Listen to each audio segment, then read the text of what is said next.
السلام عليكم ويسعد أوقاتكم. رح نحضر إن شاء الله اليوم بقالب كيك واحد 3 نكهات من الكيك. رح تطلع معنا الكيكة شهية ومميزة وكتير هشة. رح نعملها بنكهة الشوكولات والماربل والفانيلا.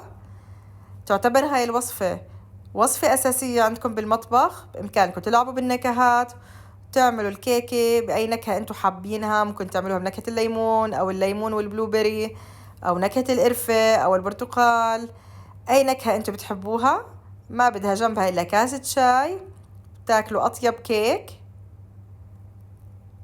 وراح نحضرها بطريقة كتير سهلة وبسيطة. اللي أول مرة يشوف قناتي، معكم فداء من قناة فيدا's كيتشن. وما تنسوا الاشتراك وتفعيل الجرس عشان يوصلكوا كل جديد. وخلونا نبلش نحضرها سوا. أول شي بدي أجهز المكونات الجافة. عندي 3 أكواب من الطحين، استخدمت الأكواب المعيارية، عليهم 3 معالق صغار من البيكنج باودر ورشة ملح. طبعا تعودوا جميع أنواع المخبوزات من كيك وكب كيك براونيز كوكيز ننخل الطحين بيعطيني نتيجة أفضل. بنخله بتركه على جنب. هلأ ببلش أحضر. عندي الزبدة 200 جرام من الزبدة أو كوب من الزبدة، عليهم كوبين من السكر ناعم الحبيبات مش البودرة. بضربهم بالمضرب الكهربائي بس مجرد انهم يندمجوا مع بعض، ما ببالغ بالخفق. هلأ طبعا أهم شي عندي تكون كل المكونات بدرجة حرارة الغرفة. هون بعد ما خلطت الزبدة مع السكر بضيف الفانيلا، معلقة من الفانيلا على 4 بيضات.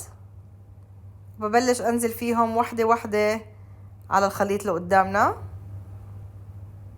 كل ما تنخلط بيضة بضيف البيضة اللي بعدها. بضلني أخفق فيهم لأحصل على خليط هش وكريمي ولونه فاتح. ما تنسوا لايك سبسكرايب. شايفين عندي كيف القوام صار؟ هذا القوام اللي أنا بدي إياه. بخفقهم تقريبا لمدة 10 دقايق لأفوت أكبر كمية هواء عشان يعطيني الهشاشة الطيبة الموجودة بالكيك.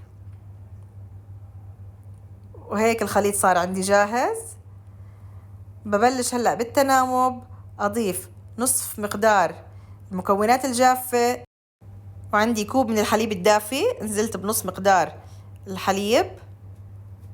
هلأ بخلطهم وما ببالغ بالخلط. طبعا إذا حابين نعملها على نكهات ما نستغني عن كوب الحليب، بإمكاننا نضيف برش البرتقال بهاي المرحلة أو برش الليمون، ونحط ربع مقدار الحليب عصير البرتقال أو عصير الليمون. الحليب عندي بيعطي طراوة وغناوة بطعم الكيك. وهلأ برجع بضيف باقي مقدار الحليب والمكونات الجافة وبخفقهم. بهالأثناء عندي بشغل الفرن على درجة حرارة 180. قبل ما نفوت الكيك لازم الفرن عندي يكون حامي جدا. وهلأ بعد ما خفقت المكونات شايفين كيف قوامها هلأ عندي متماسك وكريمي. بجيب عندي القالب اللي راح استخدمه، غلفته بورق الزبدة أو بإمكانكم تدهنوه بالزيت أو الزبدة وتغلفوه بطحين. عشان أفصل عندي النكهات بجيب فوطة مطبخ بتنيها مثل ما انتو شايفين، بحط عليها قالب الكيك. بنزل بعدين بنص مقدار كمية الكيك أو 3/4 حسب شو أنا بحب أكتر. بعدين باقي كمية خليط الكيك ضفت عليه معلقتين كبار من الكاكاو المنخولين كمان. وعشان أنا ضفت هيك يعتبر مكونات جافة، رجعت زدت ربع كوب من الحليب الدافي وبرجع بخلطهم ليمتزجوا عندي مع بعض، ويكون قوام الكيك اللي بالشوكولات نفس قوام الكيك اللي بالفانيلا.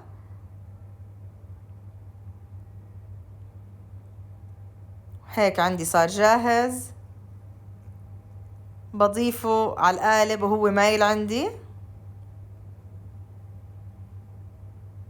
بهالطريقة بنكون فصلنا طبقة الفانيلا عن طبقة الشوكولات، وبالنص بنحصل على طبقة كيك بالماربل. إذا حابين كمية الشوكولات أكبر بإمكانكم تزيدوا الكمية. هلأ بشيل فوط المطبخ، بحطه بالفرن ينخبز. هاي الصينية أخذت معي تقريبا 35 دقيقة. أنتوا بتختبروا النضج عندكم بعد نص ساعة، ما نفتح الفرن أبدا، منفوت سكينة، وإذا طلعت عندي جافة بتكون عندي الكيكة جاهزة.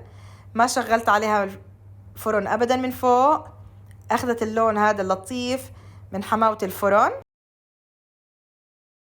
طبعا إذا بتحبوها كيكة شاهقة الارتفاع بإمكانكم تستخدموا القالب المستدير اللي عنده فتحة من النص. تقريبا بتحتاج 45 دقيقة بالفرن.